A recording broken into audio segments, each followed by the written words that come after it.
ఈరోజు నాకు చాలా ఆనందంగా ఉందండి. నేను కూడా మొదటి నుంచి రాజకీయాల్లో ఉన్న వ్యక్తిని మీ అందరూ తెలుసు. పెద్దలు ఎన్టీ రామారావు గారు, చంద్రబాబు నాయుడు గారు సహకారంతో ఈ స్థాయికి వచ్చాను. నేను ఒకటే కోరుకుంటాను. ఇప్పుడు లోకేష్ గారు ఒక ఉపన్యాసంలో చెప్పారు, మంచి మాటలు చెప్పారు. ఈ దేశం నాది, రాష్ట్రం నాది, నా గ్రామం నాది అని ఫీలింగ్ వస్తే దాన్ని అమలు చేయడం ఎలా? అమలు చేయాలంటే మీలాంటి యువకులు రాజకీయాల్లోకి రావాల్సిన అవసరం ఉంది. ఇప్పుడు రాజకీయాలంటే భయం పడే రోజులు వచ్చాయి. గతంలో మనం చూసాం. రాజకీయాలు ఎందుకండి అని ఆలోచించే పరిస్థితుల్లో ప్రజలు వచ్చారు. అది తప్పు. మన రాష్ట్రం బాగుండాలి, మన దేశం బాగుండాలి, మన గ్రామం బాగుండాలి. దానికి మన బాధ్యత ఏంటి చెప్పి కూడా మీ యువత ఆలోచించవలసిన అవసరం ఉంది. ఇప్పుడే లోకేష్ గారితో మాట్లాడినప్పుడు పిల్లలంతా చాలా బ్రహ్మాండంగా, నిన్న కూడా వచ్చాను, నేను చూశాను మీ పెర్ఫార్మెన్స్. మాకంటే బ్రహ్మాండం చేస్తున్నారు మీరు. నేను వాస్తవం చెప్తున్నాను. ఎంచేదంటే మీ పిల్లలు మనసులో ఏమీ లేదు, ఫ్రీగా రాష్ట్రం కోసం ఆలోచిస్తున్న వయసులో వచ్చారు మీరు. మాలో కుతంత్రాలు ఉంటాయి. రాజకీయ నాయకులు ఆ పార్టీ ఈ పార్టీ ఈ పార్టీ కొట్టుకో, రాష్ట్రం పోయినా పర్లేదు, మా ప్రెస్టేజీలు వేరుగా ఉంటాయి. అంచే స్వచ్ఛందమైన మనసుతో రాజకీయాలు చేస్తే రాష్ట్రం ఎందుకు బాగుపడదండి, దేశం ఎందుకు బాగుపడదండి? అందుకే ఇవాళ మిమ్మల్ని చూస్తుంటే నాకు చాలా ఆనందంగా ఉంది.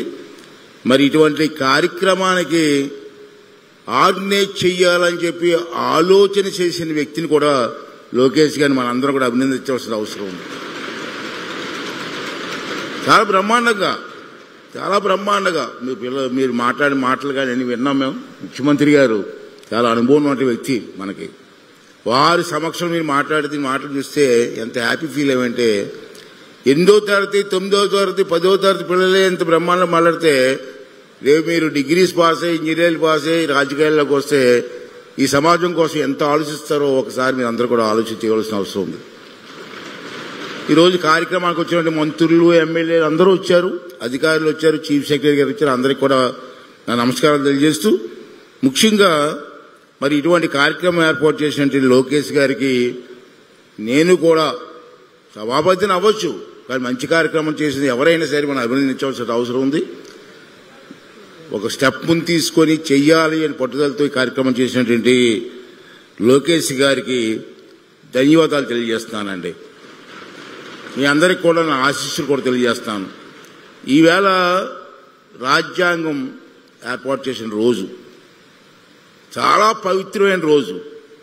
మన పండగ ఎలా చేసుకుంటామో మన భారతదేశానికి ఒక పండగ లాంటి రోజు ఇవాళ రాజ్యాంగ నిర్మాణం చేసిన రోజు ఈరోజు. ఇటువంటి రోజున ఈ కార్యక్రమం జరగడం చాలా ఆనందంగా ఉందని చెప్పి ఈ సందర్భంలో మీ అందరికీ మనం చేస్తున్నాను. ఈరోజు 70 ఏళ్ల క్రితం ఇదే రోజుని రాజ్యాంగాన్ని రచించారు. ఎంతమంది అండి? చాలా మంది పెద్దలు, మేధావులంతా కూర్చొని భారత రాజ్యాంగం ఎలాగ ఉండాలని చెప్పి రచించి ఆ రాజ్యాంగాన్ని నడిపించమని కొంతమంది పెద్దల చేతిలో పెట్టి మనందరి మీద బాధ్యత పెట్టారు. చాలా బాగా రాశారు రాజ్యాంగం. అంటే భారతదేశం బాగుండాలి అని ఒక నియమాలు పెట్టారు. దీంట్లో ఒక విషయం ఏంటంటే, సుమారు కొంతమంది తెలుగు వాళ్ళు కూడా, నాకు తెలిసి ఈ రాజ్యాంగం రచించిన పెద్దల్లో మన తెలుగు వాళ్ళు కూడా 14 మంది 15 మంది ఉన్నారు. వాళ్ళు కూడా భాగస్వాములు అయ్యారు.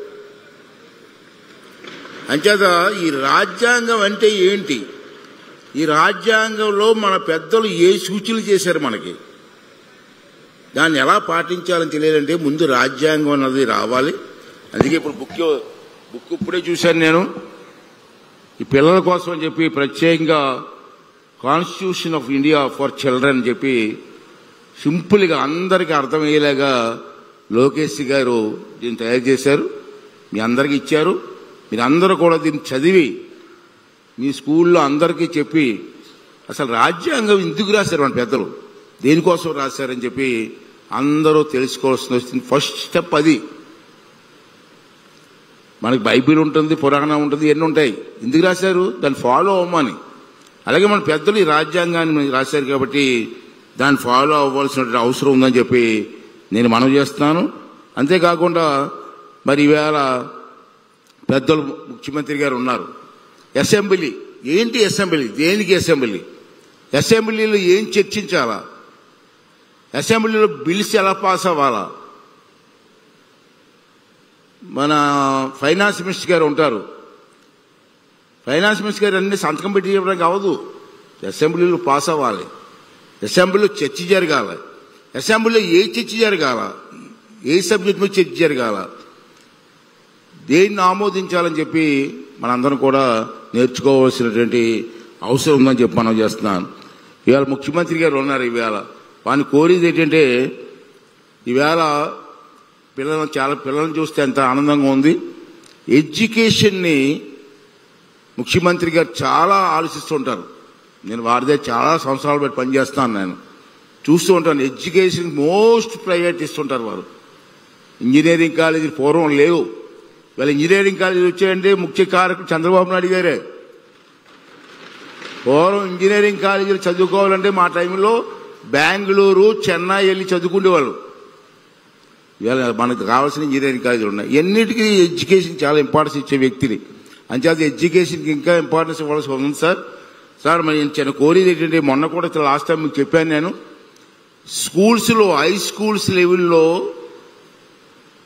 పిల్లలకి పూర్వం మేము చదువుకున్నప్పుడు, నేను ఇంటర్మీడియట్ చదువుకున్నప్పుడు ఎన్సీసీ, రెడ్ క్రాస్ ఇటువంటివి ఉండేవి సార్.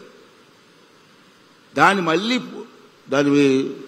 పునర్నిర్మాణం చేయవలసిన అవసరం ఉంది. ఎందుకంటే ఎన్సీసీలోనే రెడ్ క్రాస్లో నేను పనిచేశాను. నేను హై స్కూల్ స్టడీస్లో ఒక సేవాభావం వస్తుంది సార్. దాన్ని ప్రయత్నం చేయవలసి ఉంది. హై స్కూల్స్లో పూర్వం హై స్కూల్స్లో బ్రహ్మాండమైన ప్లే గ్రౌండ్స్ ఉన్నాయి. ప్రతి ప్లే గ్రౌండ్ని మనం తయారు చేసి అక్కడ గేమ్స్ ఆడుకునే ఏర్పాటు చేయవలసిన అవసరం ఎంతైనా ఉందని మనం చేస్తున్నాను. పూర్వం మా హెడ్ మాస్టర్ గారు ఉండేవారు. నేను హై స్కూల్ చదువుకున్నప్పుడు కంపల్సరీగా 1 hour గ్రౌండ్కి వెళ్ళకపోతే ఇంత పేకబెత్తమని వారు. పూర్వం మీకు తెలియదు పేకబెత్తమని, దాంతో కొట్టేవాడు మమ్మల్ని. కంపల్సరీ గ్రౌండ్కి వెళ్ళి 1 hour ఆడవలసిందే. అటువంటి కార్యక్రమాలు చేయాలని చెప్పి ఎడ్యుకేషన్ మినిస్టర్ గారికి, ముఖ్యమంత్రి గారిని కూడా కోరుకుంటూ దానికి ఇంపార్టెన్స్ ఇవ్వాలని చెప్పి కోరుకున్నాను. లాస్ట్లో ఏంటంటే, నేను చెప్పాను సార్, మీకు గుర్తుందో లేదో, మీరు ఉమ్మడి రాష్ట్రంలో ముఖ్యమంత్రిగా ఉన్నప్పుడు నేషనల్ గ్రీన్ కోర్ అని చెప్పి ఒక కార్యక్రమం చేశాం. అప్పుడు నేను ఫారెస్ట్ మినిస్టర్, మీరు ముఖ్యమంత్రి. ఒకే రోజు కొన్ని లక్షల మొక్కలు ఒక్క రోజు రాష్ట్రం అంతా నాటేవాడిని. చంద్రబాబు గారి నాయకత్వంలో. ఇందాక మీరు అసెంబ్లీలో ఇప్పుడు మాట్లాడినప్పుడు కూడా మీరు మాట్లాడారు. క్వశ్చన్ వచ్చింది, ఫారెస్ట్ మినిస్టర్ మీరే కదా, నువ్వేనా ఫారెస్ట్ మినిస్టర్, నువ్వు మాట్లాడావు. ఇందాక చూశాను నేను. అతను కూడా క్వశ్చన్ వచ్చింది ఇందాక. నేను ఏంటంటే, మళ్ళీ ఆ కార్యక్రమం మీరే చేయగలరు సార్. కార్యక్రమం చేయండి. ఒకే రోజు రాష్ట్రం అంతా, అన్ని జిల్లాల్లో, అన్ని గ్రామాల్లో మన పిల్లల చేత లక్షలాది మొక్కలు నాటితే కార్యక్రమం తీసుకోండి సార్ అని చెప్పి మరొకసారి మీ అందరికీ మనవి చేస్తూ, ఒకటి మేము కోరుకున్నానండి, రాజ్యాంగం కోసం, దేశం కోసం ఎంతో మంది పెద్దలు త్యాగం చేశారు, ప్రాణాలు అర్పించారండి. అల్లూరి సీతారామరాజు గారి లాంటి పెద్దలు, సుభాష్ చంద్రబోస్ లాంటి పెద్దలు ఎందుకు చనిపోయారు? వారి కోసమా? వారి కుటుంబం కోసమా? కాదు, ఈ దేశం కోసం, ఈ దేశం బాగుండాలని త్యాగం చేశారు. అటువంటి త్యాగాల్ని మనం మర్చిపోకుండా మనం కూడా వారిలాగా త్యాగం చేయమని అనట్లేదు నేను. ఈ దేశం కోసం ఆలోచన చేసి ప్రతి ఒక్కరు కూడా ఆలోచన చేయవలసిన అవసరం ఉంది. అలాగే ఆఖరిగా ఒక మాట చెప్తానండి, రాజకీయాల్లో కూడా విలువలు ఉండాలండి. మనుషుల్లోనే విలువలు ఉండాలా? రాజకీయాల్లో విలువలు ఉండకూడదా? రాజకీయాలు కూడా విలువలు ఉండాలా? సరే, ప్రజలు ఎవరిని ఎన్నుకుంటారు. కొంతమందిని అధికార పార్టీలు ఎన్నుకుంటారు, కొంతమందిని అపోజిషన్ పార్టీలు ఎన్నుకుంటారు. కానీ అందరం కూడా రాష్ట్రం కోసం పనిచేయాల. అపోజిషన్ పార్టీ అయినా లేకపోతే గవర్నమెంట్ పక్షం ఉన్న పార్టీ అయినా ఏదైనా మన రాష్ట్రం ఒకటే, మన రాష్ట్రం, మన ఊరు. దానికోసం ఆలోచించాలా. ప్రభుత్వం ఒక మంచి పనులు చేస్తున్నప్పుడు, మంచి అని తెలిసినప్పుడు ప్రతిపక్షం కూడా దానికి ఓటేయాలా, దాన్ని ఆమోదించాలా. ఆమోదించకుండా మేము ఆమోదించమండి, మా పార్టీ సిద్ధాంతం అండి, రాష్ట్రం పోయినా పర్లేదు, మన గ్రామాలు పోయినా పర్లేదు, కుటుంబాలు పోయినా పర్లేదు, మా పార్టీ సిద్ధాంతం, మేము అపోజిషన్ తెలుగుతుంది. రాష్ట్రం కోసం అందరూ కలిసి పనిచేయాలి. అందరినీ ప్రజలు ఎన్నుకున్నారు. ఆఖరిగా సార్ ఇది సమంజసం కాదు కానీ ఒక మాట అంటున్నాను సార్, ఏమనుకోవద్దు, ఒకవేళ తప్పు మాట క్షమించాడు సార్. మీ అందరూ పిల్లలు, చదువుకున్న పిల్లలు, ఆఖరిగా ముగించి మీద క్వశ్చన్ వేస్తాను, మీ సమాధానం చెప్పాలి. ఏంటో క్వశ్చన్ అంటే, ఒక ఉద్యోగస్తుడు ఉద్యోగం చేస్తూ ఉంటాడు. ఉద్యోగం సరిగ్గా చేయకపోతే ప్రభుత్వం ఏం చేస్తుందండి? జాబ్ తీసేస్తారు కదా, శాలరీ ఉండదు, జాబ్ ఉండదు. ఒక ఎమ్మెల్యే అసెంబ్లీకి రాకపోతే ఏం చేయాలండి? ఎమ్మెల్యే బాధ్యత ఏంటి? అసెంబ్లీకి వచ్చి ప్రజలతో సమస్యలు చర్చించాలా. అందుకే కదా మీరు అందరూ మాకు సపోర్ట్ చేశారు. మరి మీ అసెంబ్లీకి రాకుండా మీ అసెంబ్లీకి రావని ఇంట్లో కూర్చుంటే మరి ప్రజల వాళ్ళని ఏం చేయాలండి? ఎలా ట్రీట్ చేయాలండి? చదువుకున్న పిల్లలు మీరు ఆలోచించి సమాధానం చెప్పండి. ఉద్యోగస్తులు ఉద్యోగం పోతే జీతం ఇస్తారా? మరి ఎమ్మెల్యే అసెంబ్లీకి రాకపోతే జీతం ఎందుకు తీసుకోవాలా? ఇది నా క్వశ్చన్. ఇంక పెద్దలు నిర్ణయించాలి. ఓకే అండి, థ్యాంక్ యూ అండి. చాలా ఆనందంగా ఉంది ఈవేళ మీ అందరినీ చూస్తే. అంత ఆనందంగా ఉందంటే రేపు రాబోయే రోజుల్లో ఈ దేశానికి పనికొచ్చే నాయకులు కావాలి. మీరు మన లోకేష్ గారు చెప్పారు, ఇంజనీర్లు డాక్టర్లు అవుదాం, కానీ కొంతమంది రాజకీయ నాయకులు కూడా మంచి మనసుతో ఉన్నవాళ్ళు రావాలి. వచ్చి దేశాన్ని, రాష్ట్రాన్ని, మీ గ్రామాన్ని, మీరు పుట్టిన గ్రామాన్ని కాపాడుకోవాల్సిన బాధ్యత మీ అందరికీ ఉందని చెప్పి మరొకసారి మీ అందరికీ మనం చేస్తూ, ముఖ్యంగా మీ తల్లిదండ్రులు గౌరవించండి, తల్లిదండ్రులు పూజించండి, వారు చెప్పిన బాటలో నడవండి. ఈ దేశానికి మంచి పౌరులుగా ఎదగండి. ఈ దేశ బాగు కోసం మీరందరూ కూడా కడ వరకు పనిచేయాలని చెప్పి మరొకసారి మీ అందరినీ కోరుకుంటూ, మీ అందరికీ మరొకసారి శుభాకాంక్షలు తెలియజేస్తూ సెలవు తీసుకుంటున్నానండి. థ్యాంక్ యూ అండి. Thank you very much.